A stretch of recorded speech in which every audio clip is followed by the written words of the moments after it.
Jesse Bates from far, from deep. Oh my God. Lions fans are creaming their pants, ladies and gentlemen. Texans, what are you doing? Poor D'Amico Ryans. You see all the look on his face right there. He's like, really? I got CJ Stroud as my QB. Can't finish a game. Crazy. No, let's stop with the CJ slander. Stop with it. Well, welcome into the stream, guys. Again, like always, Alex, Good to see you. Me over Peyton. here. Got Peyton We're over live. Time. It's a great Saturday. Let's get into these week 10 games. I mean, bunch of cool action, bunch of lopsided games, bunch of close games. Alex, what are your key takeaways from week 10? Well, I mean, other than Commanders Steelers and a bunch of miscues that we've had, the fact that we lost that game, Zach Ertz definitely had that first down in my opinion. But being a Commanders fan, of course, I'm going to say that. Obviously, you just saw one right there with the Lions coming back on the Texans. It was crazy, down 20. You said 23-7, I believe. 23-7, 5 interceptions by Jared Goff. Just inexcusable loss. Yeah, the fact that man was still in the game after, even his third interception, I mean, just shows the grit that they have. Like, they definitely, Dan Campbell's definitely saying, like, hey, kid, we believe in you. Go out there and, get us this game back. And, D'Amico Ryans and his defense was not expecting that comeback. Yeah. Yeah, and I mean, at some point, that defense has to be getting tired. You have so many 3-and-outs. It seems like by the Texans offense, you're running the ball predictably on first and second down. You're not gaining anything from it. And then on third and medium, you're also running the ball, trying to get some semblance of it going against a tough run defense. It's just not going to work. And you saw it not work in the second half. You see, they're starting to catch up to the play calling and everything like this, albeit, 2 interceptions by CJ Stroud that also put him out of territory. But again, just inexcusable, especially if you're at home, especially if you're vying to be a real contender in the AFC, which the Texans are. I mean, nothing else to do but to look forward to this upcoming Monday game against the Cowboys and having Nico Collins for that. So, just a yeah, love this for the hometown kid, really. But on to another topic that we had, that a big takeaway that I have at least is we have more face mask issues and more officiating crew issues in this game. Or in this week. What are we going to do about? Well, what are they going to do about this officiating crew? Do they have to? Are they hired full time? Because from what I remember back in the day, they were part time, and it was officiating crews are just lousy. How do they change?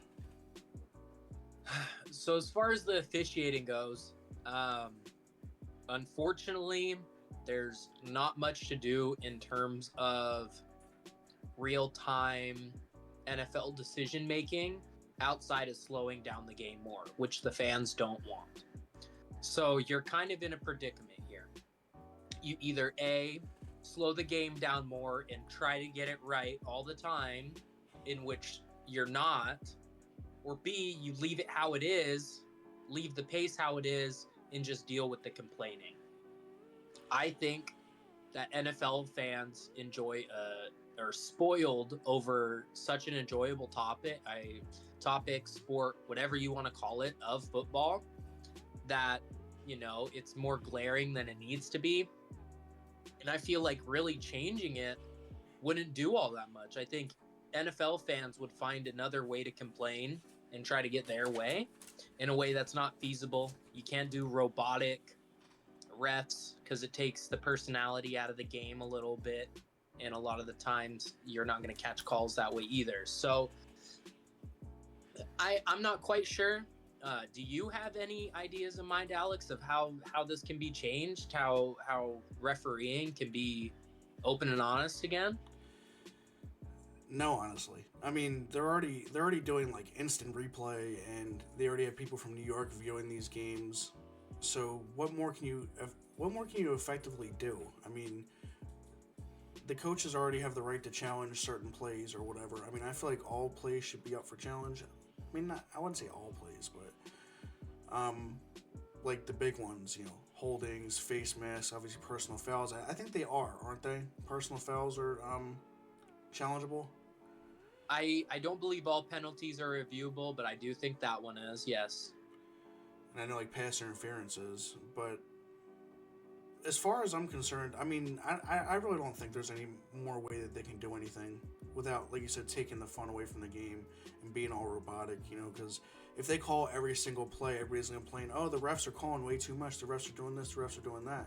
Well, every holding call that the Chiefs, get away with, or, anything like that, any pass interference calls that go unnoticed, if you keep calling those, the fans they're gonna go on an uproar. Obviously, the opposites of each team. Let's say the Chiefs get a holding call, right? Very few and far in between. I think least pre-snap penalties, if I'm not mistaken. But let's say they get a holding call. The Chiefs fans are gonna be pissed, like, oh, he's not holding. This happens all the time. Blah blah blah blah. And obviously, the other team's gonna be happy about it because they get that holding call. Yeah, of course. So it's always gonna be somebody is not gonna be happy each and every time something's called. It's always going to be something. Of course, no matter how it plays out. But do you think adding another challenge would benefit NFL teams if they were allowed one more challenge for the second half?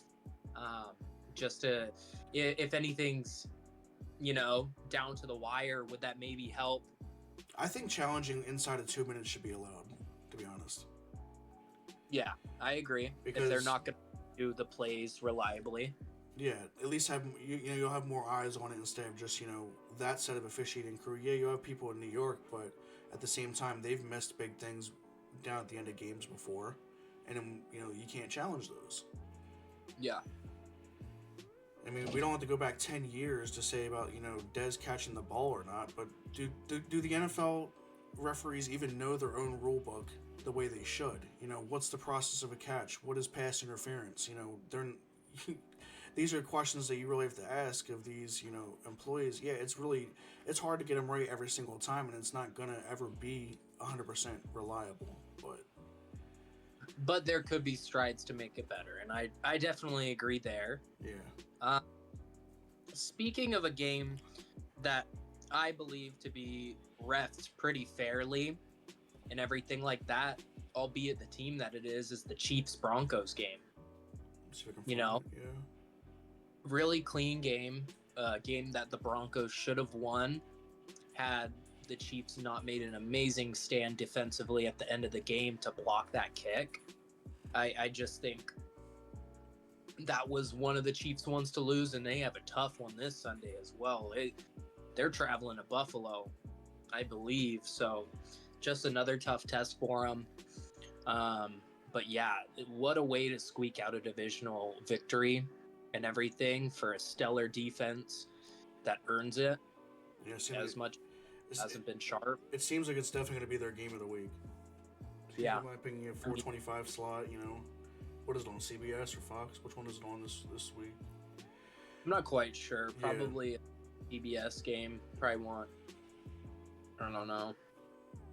I mean, Romo probably will be calling it, so I'm thinking CBS. Yeah, everybody's hating on him as an announcer these days. Like, what's going on?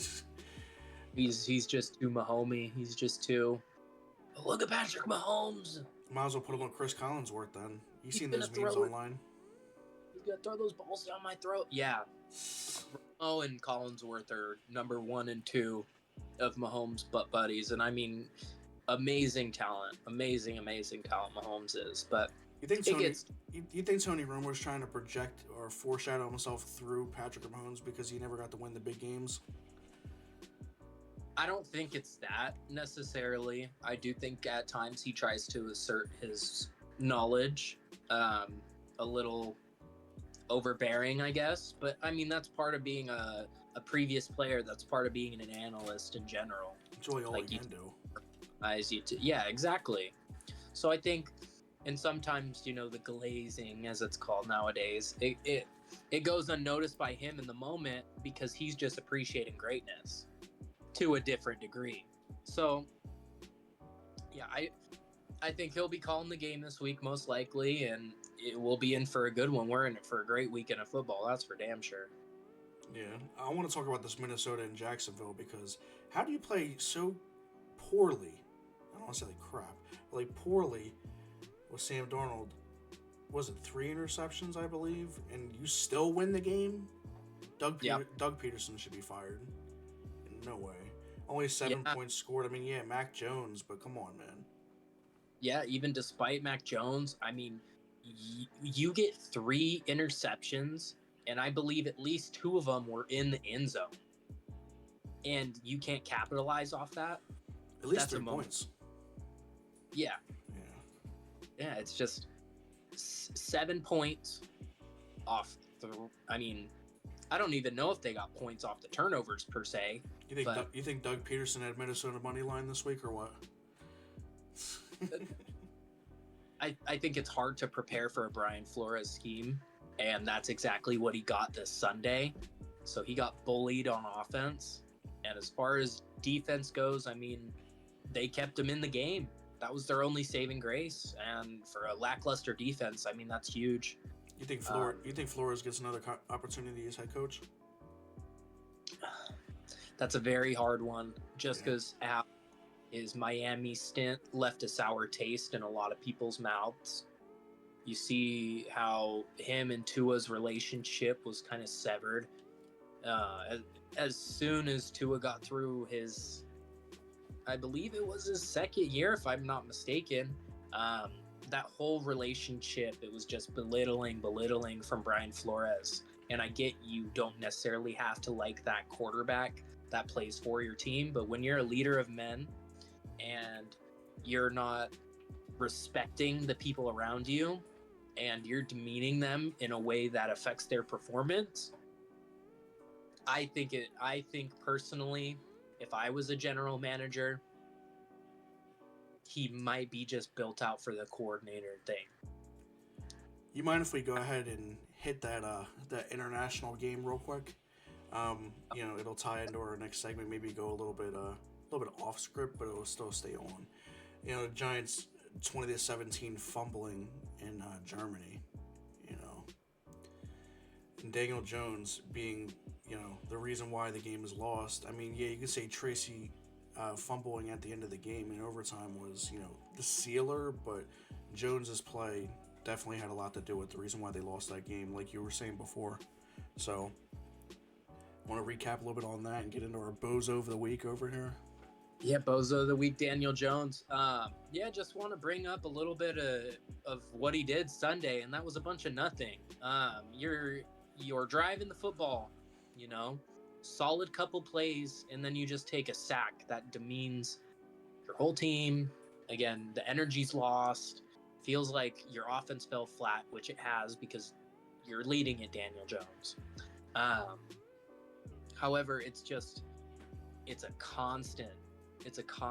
Oh, let me get to second and manageable, third and manageable, and then let me take a sack that puts me at a field goal range, puts me at a position to maybe go for it on fourth down, etc. He's playing worse than most rookies these days, man.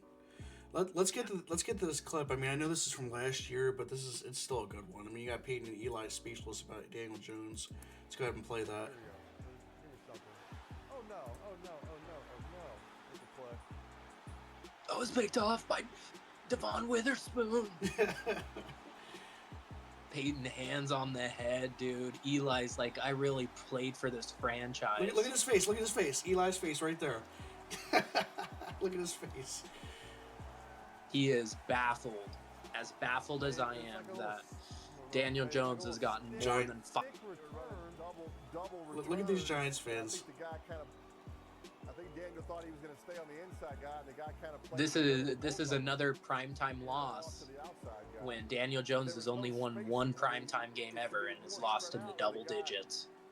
He didn't think he was returning, maybe. I don't know. I'm not sure what. I remember this game. Drew Lock was in this game. Yeah, he got benched? He threw it quicker than he needed. No, Drew Lock was playing for the Seahawks. Oh, shoot. That's how bad it was for the Giants. Freaking bozo, man. And I know we got a clip from last year in there, but you love to see pick sixes. I do. Just literally having him, he has multiple sacks. I'm sure he has games where he's fumbled away for sure. And like I said, the interceptions he threw over in Germany this week, or this last week. Yeah. I'm as speechless. I'm as speechless as they are about it. Yeah. Yeah, it's so bad. You can't make it up. No. It up, and it again, it looked closer than it actually was, in my opinion. They came back a little bit at the end, but So it was middle of the first quarter when the Panthers were up, I believe. I took Panthers money line. Mm-hmm. I took the Panthers money line and it cashed out. Rob said take Panthers money line, and we did. We listened to him. Well, I listened to him, and it went through. Yeah. And another different sense of the word for a close game. There are plenty on the schedule for Week 10. I mean, you see Saints Falcons in a divisional matchup. That was all defense as far as the second half goes. Falcons looking to just sneak out a win against a team they shouldn't be losing to, albeit interim coach, first game, whole 9 yards for the Saints. You can't be losing those. 49ers pulling off a last-second win after their kicker was missing a bunch of kicks. That's huge. And then, again, you got your other field goal games, like your Steelers-Commanders that ended, your Chiefs-Broncos, and then Lions-Texans, of course, which was supposed to be game of the week, worked out in a weird regard. Again, what a game for Jake Bates. What a game for the resiliency of the Lions. I agree. But kind of an ugly week in some regards as well. You got the Bills beating up on the Colts in a game that was closer score-wise than it actually was. The Chargers game, same thing. Continue to roll in a weird AFC. And then you got your Eagles and your Cardinals smacking up on the Cowboys and Jets, respectively. 31-6, I believe, against the Cowboys and Cooper Rush. Man. 34 and 31-6 in that Cardinals game. It's just both teams on people who have high expectations. I can't wait till we play Dallas. I mean, playing with Cooper Rush or whatever. I mean, if they lost that bad to the Eagles, and this Thursday night game was a drag, but we'll get into that one in a minute. Just want to talk about the Washington Pittsburgh game just real quick, just because the game started weird. Fake punt in your own territory, just for it to be wide open and him not catching it. Like, they had us off guard for sure. And then we ended up, Alameda Zaccheaus ended up muffing a punt, and they took over and scored. So the game was pretty close. We were up 10, I believe, in the second half, and then we just collapsed and let them, drive down the field. Mike Williams got his first touchdown as a Steeler. Hats off to Mike Williams. God damn it. Can't stand it. We ended up dropping that game by 1 point because of Zach Ertz apparently not being able to get the first down. When, I agree that he got it. A lot of people were saying, oh, no, he was short. We could sit here and play the referee. We could sit here and play the, official replay for everyone else. But I'm sure everybody's seen it already. We don't have to go through that. We could just, save everybody from the heartbreak of whether we got it or not. I mean, you personally, what is your take on it? Because I know you're not going to be biased. I'm going to be biased because, Commanders. I think he got the first down. I honestly didn't see the clip. However, I do believe that Washington could have done more, especially on defense, to win that game, albeit the punt. You just let Russ get going in the second half, and that's when his bread and butter is. That's when the offense starts rolling, and George Pickens is making these absurd catches against you guys that I'm just like, my gosh. I saw that, and I'm just like, we're either gonna be in for a long day or we're gonna shut it down right now, and we were in for the long day. Excuse me. But let me say, Russell Wilson eats against us. I'm just gonna say that real quick. Back when we were the Redskins, Russell Wilson had us. He had our number for sure. You know, Yeah, and been playing good ball lately, so shout out to him. what is it? Black and gold. What is this saying now? Because I know it wasn't Broncos country anymore. Let's ride. What is it? Black and yellow. What? Do you remember? I don't know. Black and yellow. Watch this fellow. I don't know. Black and yellow. Here we go, or something like that. It was something crazy, but Steel City. Let's ride. Mr. Unlimited got us this week. Do you have any more games you would like to recap this week? Because I think if not, we can move on to this this Thursday night embarrassment that I'm going to show up here for the viewers. We don't got to talk about an ugly Monday night game where Tua and Stafford aren't playing their best ball. That's all I'll say about it. They're two gross teams that could end up making the playoffs still if they get hot. But let's roll to your team taking another L. Shut up. Yeah, Rob's probably sitting there snickering. Let's go back to the beginning. Here we go. 22. Barkley's first. Oh, this is Jahan Dotson where they tried to get him to go. It's crazy. But yeah, a little bit of the game going on in the background here. Again, kind of just fill me in, Alex, on all the writhing pain you've endured as a Commanders fan the past 2 weeks, especially capping off this week. Well, I'm looking at this 3rd and 22, and they put basically Gainwell got him in field goal range. Honestly, Jake Elliott was our saving grace. If he would have kept missing like he is right now, if he would have kept missing, and Jalen Hurts had the similar night that Jake Elliott did, it would have been such a different game. You know, Yeah. Eckler was our saving grace, man. Taking screens, taking runs for big gains. Love to see it. Love the fact we got him from the Chargers. I mean, they were fighting a lot. Yep. Brian Robinson ran pretty well. You know, we're seeing a touchdown run right now. We're down to the 1 yard line. First game back, I mean, coming off a hamstring injury too. That's huge looking that explosive out of the injury report. Yeah, Robinson fought through. That's something we've missed these last couple weeks, him being able to churn through tacklers and get in. You know, it's the first score of the game. It looked good right here where Jake Elliott missed and we actually got through it and, you know, got the score, but I feel like from here on it was cheeks. Garbage. But yeah, Saquon's first of many.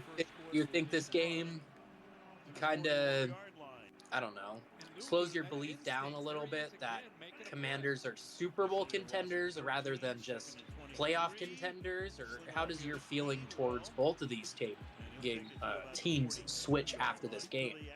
To be honest, I feel like it's still going to be like a two-team race. I feel like, yeah, Eagles won this one. That's great. We needed the loss last week to humble ourselves. But this week, you know, it's just a divisional game, just one of those things that can go really ugly. I still believe that we can get far in the playoffs if Jaden Daniels is actually healthy. If he's not, then sit him. I mean, I know they say, you know, you don't want to shake up his confidence, but come on now. I think it's a little different than confidence at this point if he's truly not healthy, you know?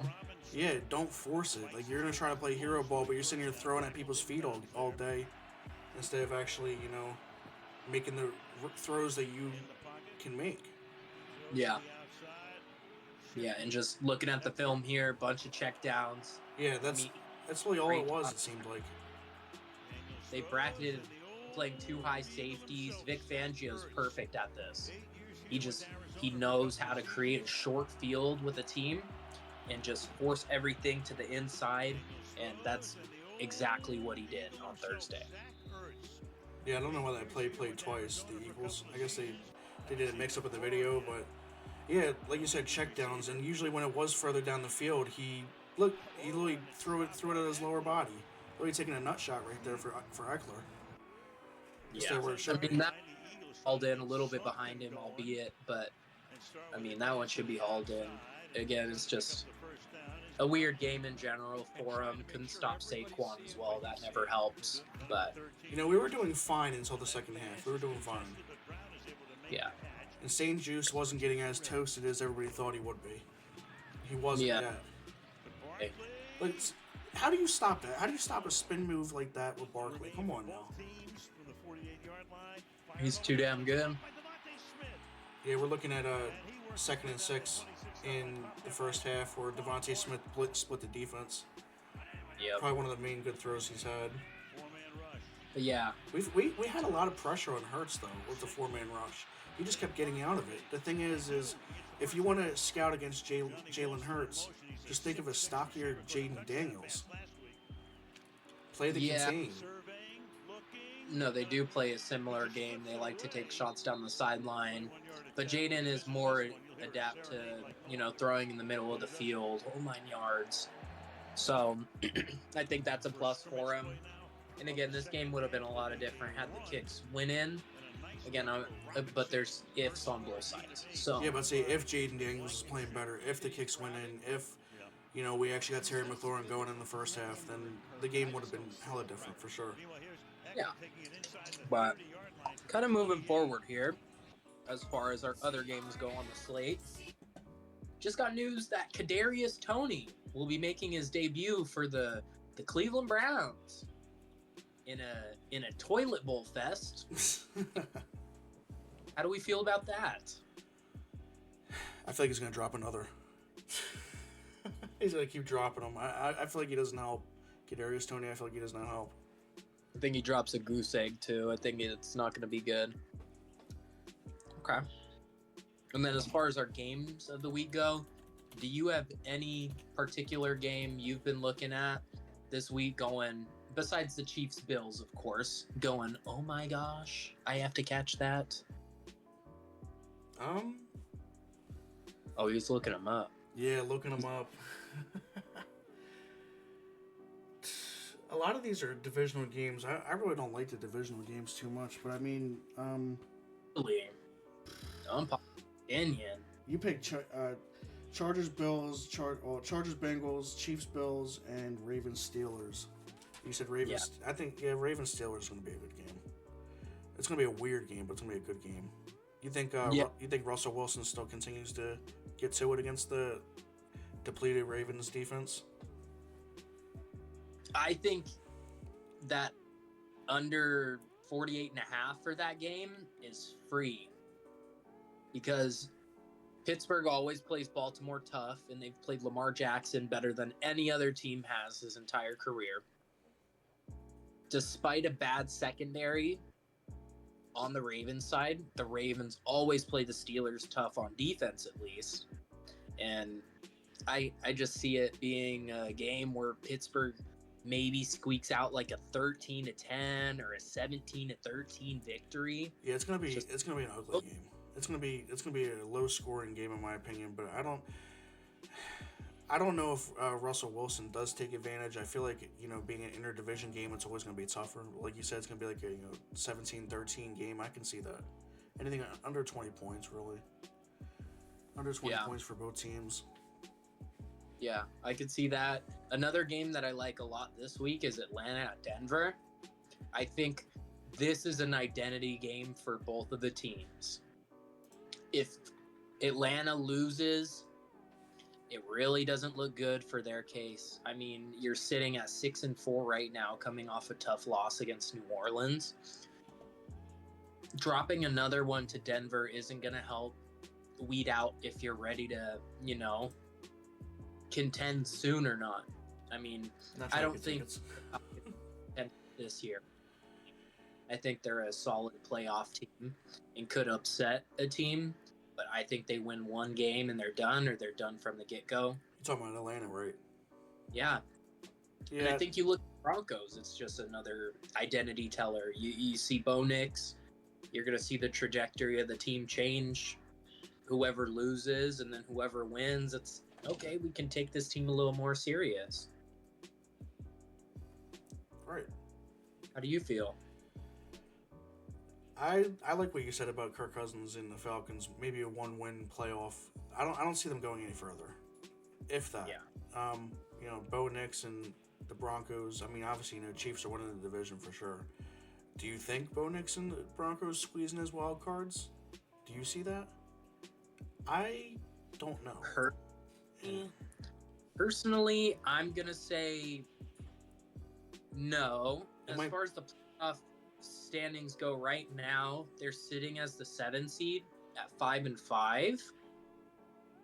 I just think they end up as like an 8-9, 9-8 football team. Yeah, just eking out that winning season. Exactly. And then you're going to play a top seed in the AFC, which I don't expect them to win. I love the Broncos defense, and I hate it as a Charger fan, of course, but... Let's talk more about the Harbaugh philosophy, how it's working for y'all. What y'all expect going in this week? I mean, I can rant and rave about it whole 9 yards. Again, number 1 scoring defense in the league up to this point, and huge props to Jesse Minter crafting an amazing defense that plays a lot of nickel coverage. That looks like matchup predictors giving you 52%.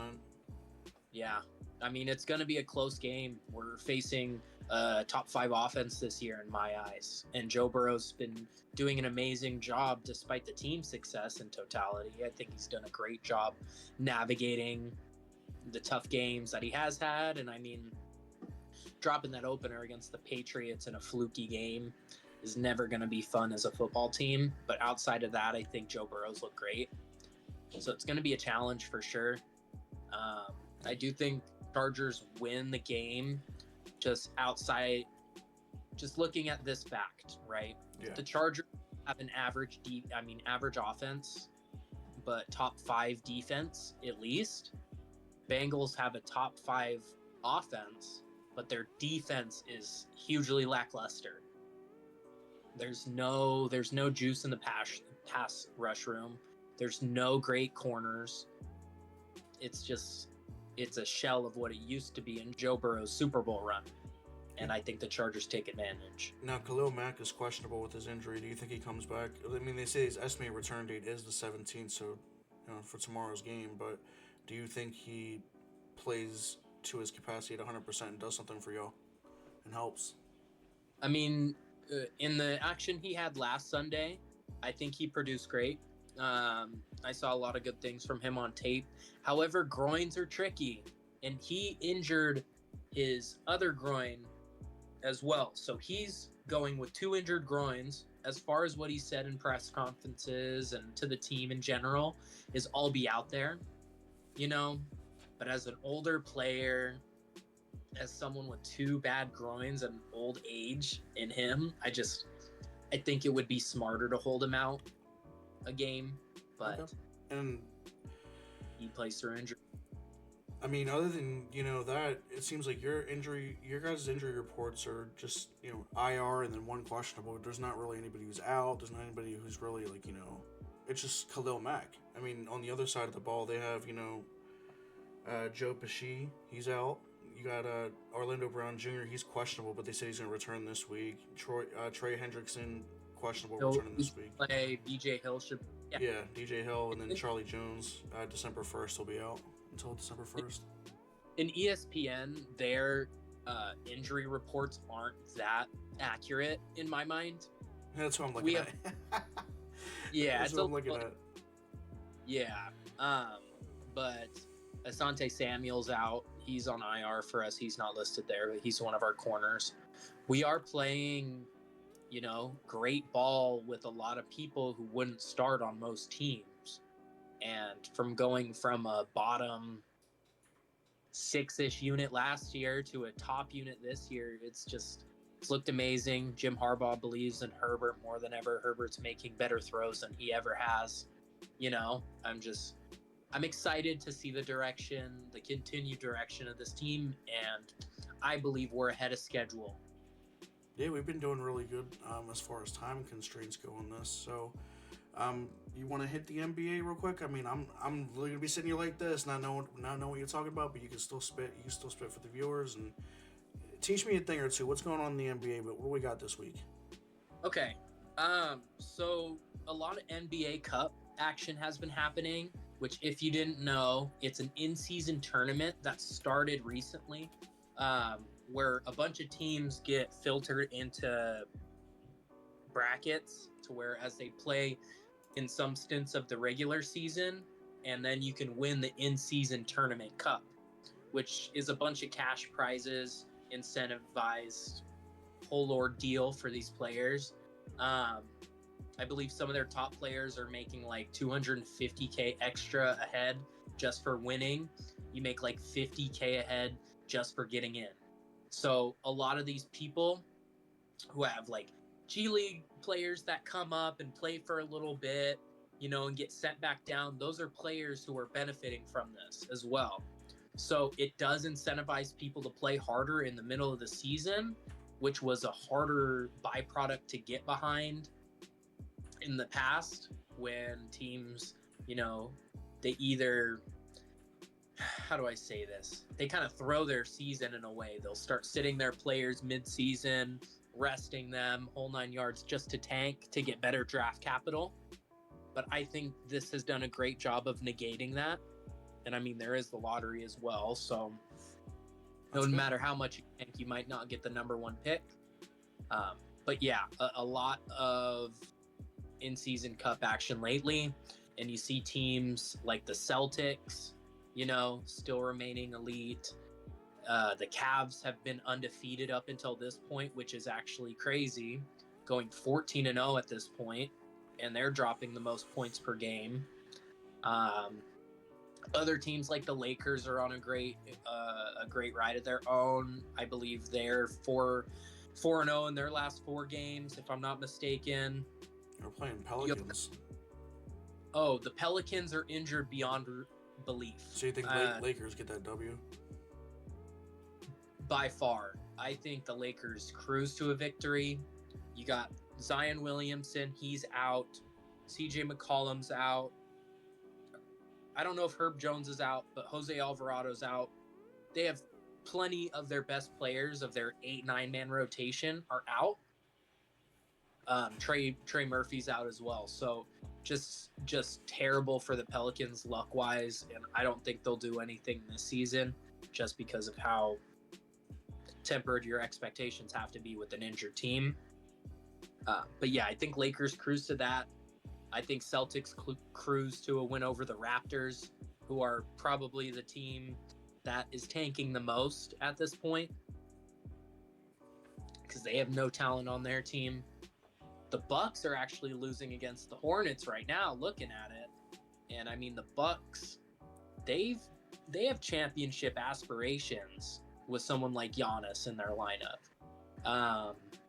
And you can't do what you're doing as Doc Rivers and expect this team to be successful. You don't instill defensive philosophy. You don't instill a hard-playing unit at all. And you don't know how to make adjustments in the second half. And that's what it really comes down to, because NBA is a game of runs, and when you can't string those runs together, you're not going to win basketball games. Okay. So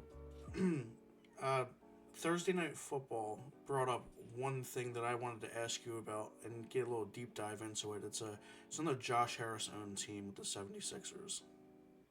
Okay. How cheeks are they? Because they look very bad to open up the season. Josh Harris is focusing all on the Devils and the Commanders. He needs to see what's going on with his 76ers over there before the Philly fans riot. And here's the weird thing about this team, right? Is you make some moves in the offseason, right? You get a Paul George from the Clippers, who was deemed not a valuable asset in their minds. And then you add that to an already really good team in Philadelphia. Should be doing good. But you have Joel Embiid, their best player. He's not playing like himself. He's banged up. Their most impressive player to this point has been their rookie, Jared McCain, who's averaging about, I want to say, above 20 points per game. In his last 4 games, he's put up a 34-piece, a 29-piece in his last 2 with expanded minutes, and he's finally starting to catch his groove as a shooter. You look at this team top to bottom, they are deep. They have great top-level talent. However, they've been injured to start the year with players like Paul George and Joel Embiid. Tyrese Maxey as well included in that. But once they start getting healthy again, I think they'll be fine. They'll hover around a 6 seed probably this year due to the start they had. But I think Philadelphia will be playing meaningful ball come April, which is around play. So yeah, that'll give Philly fans something to be happy about, at least once the NFL season's over with the Eagles, barring whatever they decide to do, whether they collapse again like last year, which would be great. We'd love to see it, or they go ahead and they get that elusive title to them. Please don't let them get a Super Bowl. The NFL gods, please do not allow it. I'd rather see the Chiefs get another one and three-peat than the Eagles go and get one, because we do not need Philadelphia winning another championship. We don't need it. Yeah, I don't think it will happen personally. I think the Eagles' defense is too lackluster to win a championship, even though it's solid. You saw what they did on Thursday. They knew what they were doing. And I mean, the Eagles have played great ball as of late, for sure, because they've been yeah. But again, I think they have flaws as well, exploitable flaws.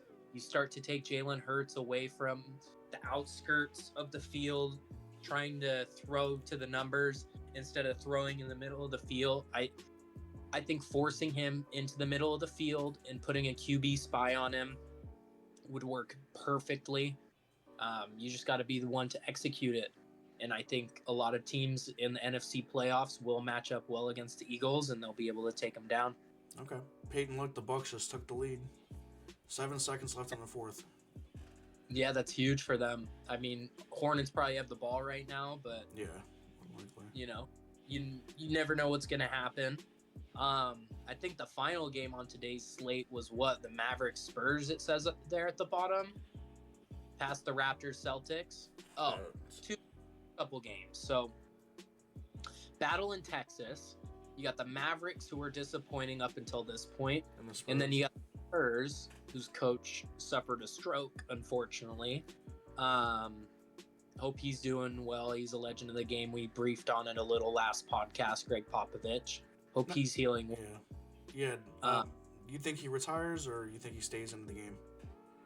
I do think he'll retire. Stroke's serious.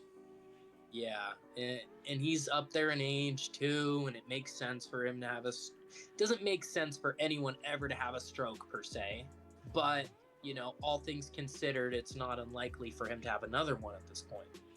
And with a high angst environment that a basketball court is, and having to coach and yell and get on your players, I don't think it's good for his heart. Yeah, no, for sure. Definitely not healthy. Either that, or he has to change a diet or something like that. What's going on? I mean, but like you said, strokes can happen at any time, regardless if you're big like me or you're small like you. But just depends. Just depends on your heart health and all that stuff goes. But you hate to see coaches going down. Who was the last? Didn't Gary Kubiak or somebody go down before in the NFL? He went down like mid-game or had to be taken out.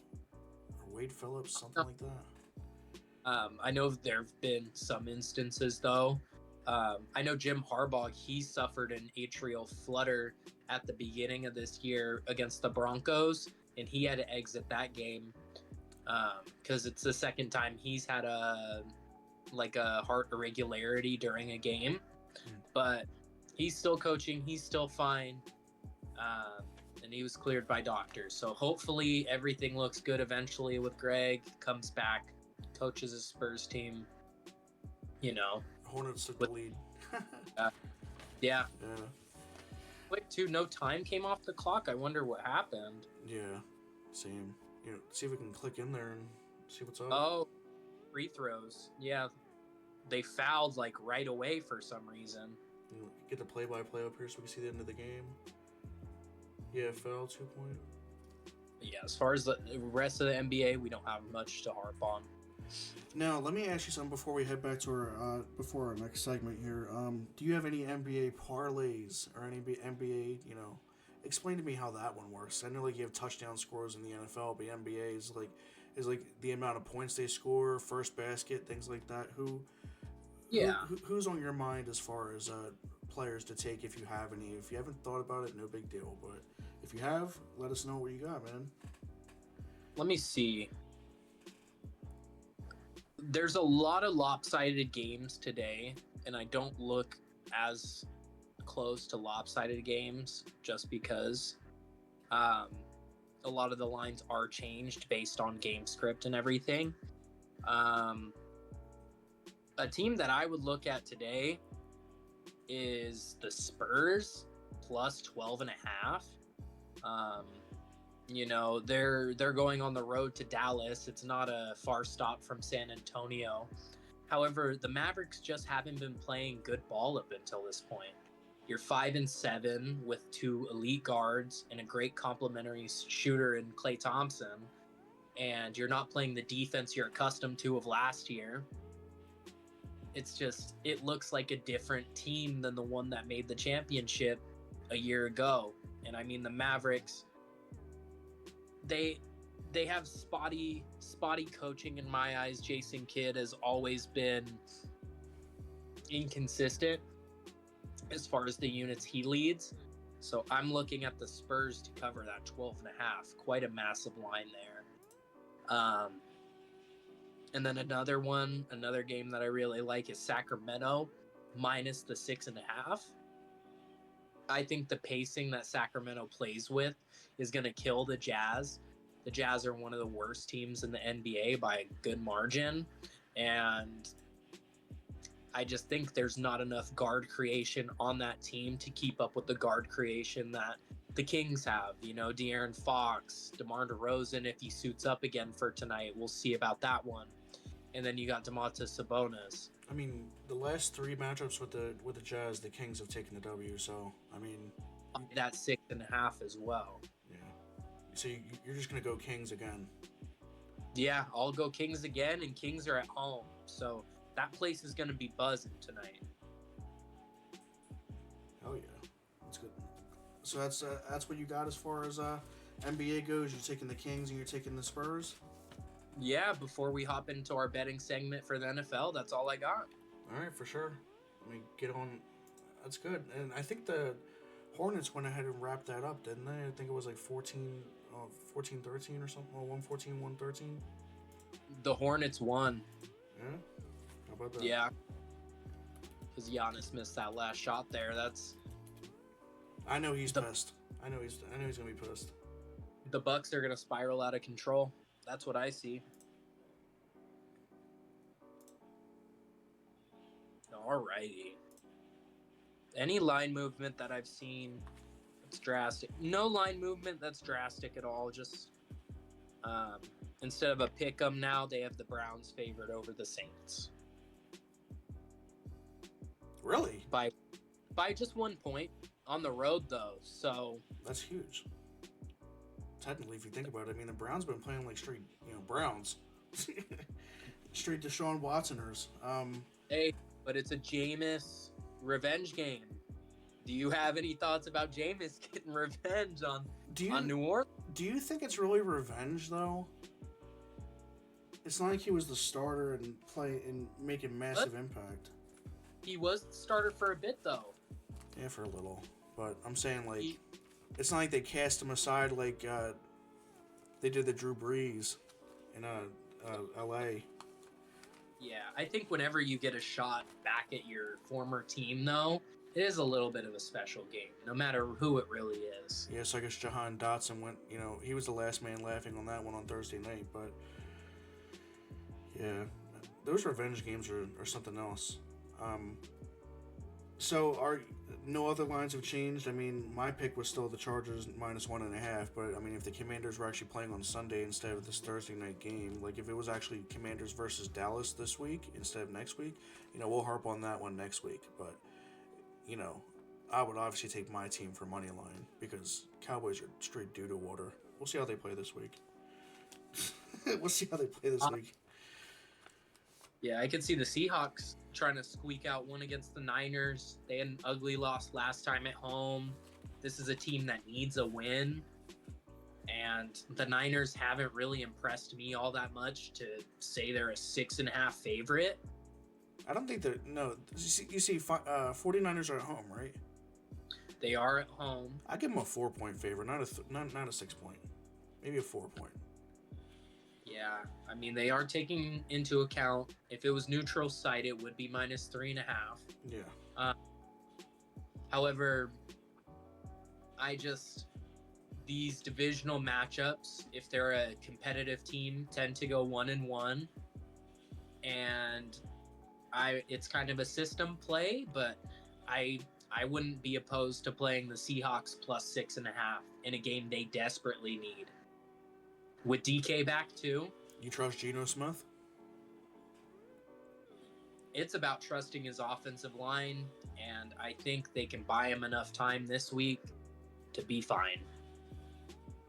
You know how Nick Bosa goes against. Now we're not gonna talk about that one. Rob talked about last week. How Nick Bosa goes against the African American quarterback. So, see if they hit him up or what? Yeah. Or you think they neutralize him this week? What do you think? You think since Trump won the election, you think he'll go on ball out or what? I think he'll probably get a sack or a half sack. Who knows more than that? But yeah, I think he'll generate great pressure and everything, especially against a bottom 5 offensive line in my eyes. But we'll see. As far as lines do you have any others that stick out to you? I know you had the Chargers one, but none others as you're looking at it now. Let me give it another look. Actually, I'll give the slate a look and see what I think.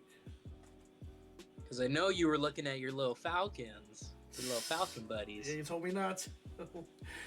Oh man, Falcons +2. You Falcons plus the 2. I think I'll take Falcons. Falcons over Broncos for sure. I hate to say it. I mean, I gotta stop betting with Kirko, but come on, man, it's hard not to.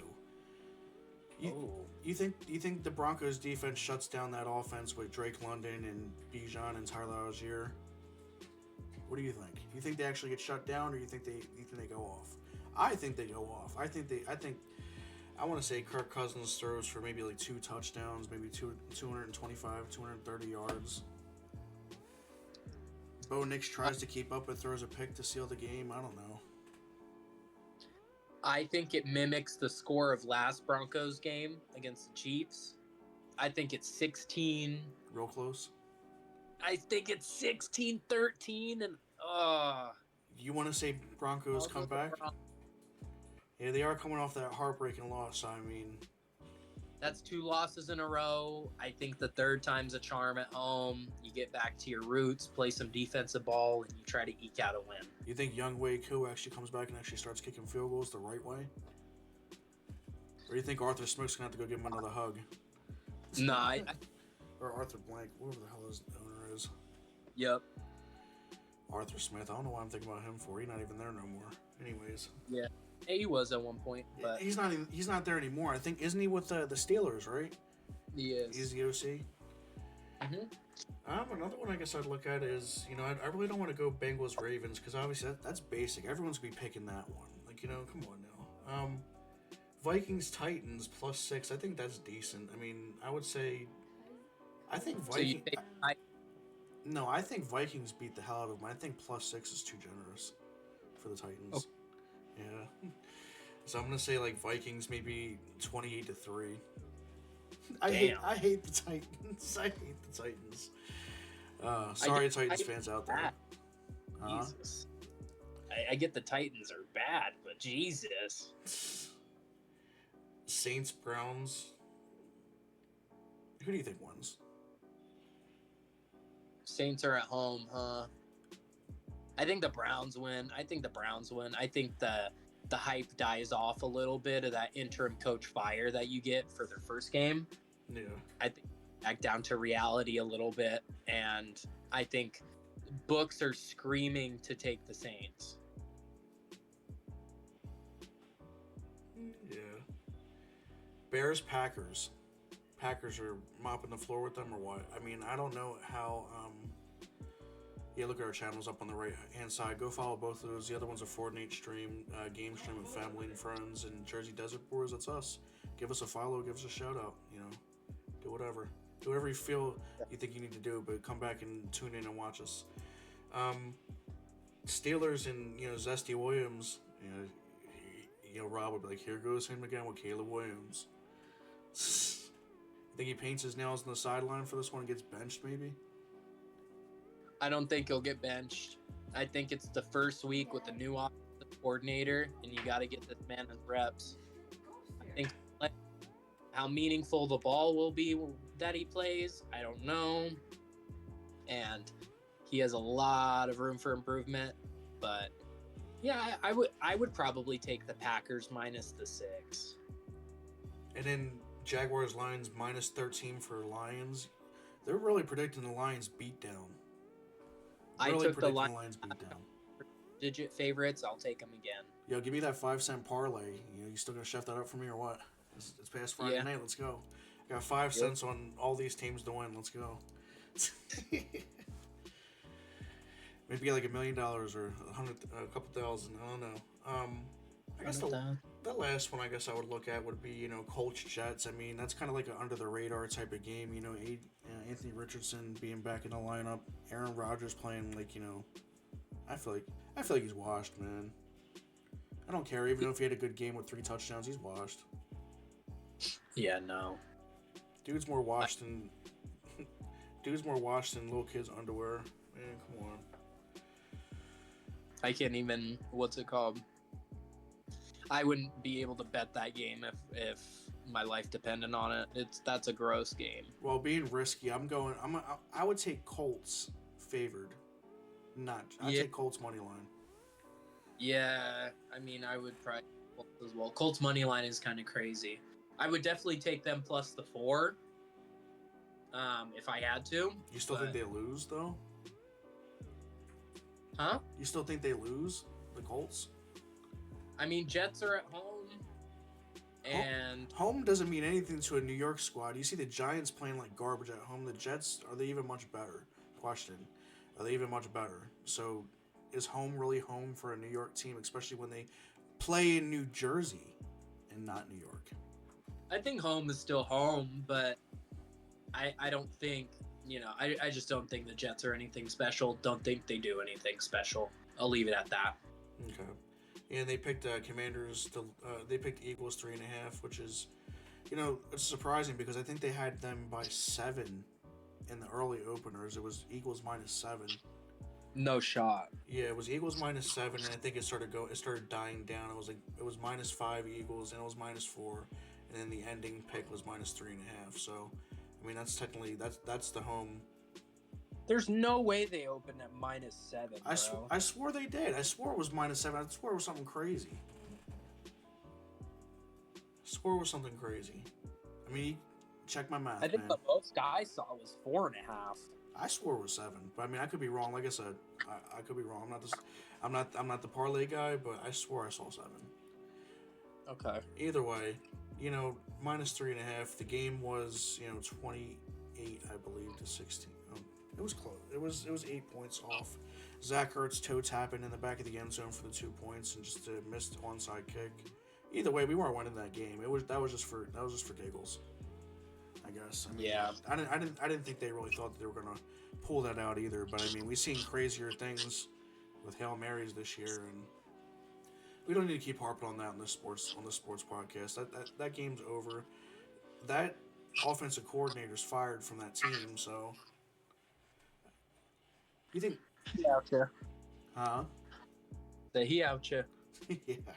Who do you think they take to replace him? You said Ben Johnson, right? Yeah, I at the end of the year, I think he'll be the head coach. Like at the end of the year, once the Lions have won the Super Bowl, then he'll leave. Yeah. He'll be like, it's time for me to do it by my damn self. Okay. You got any final thoughts for our viewers, Peyton?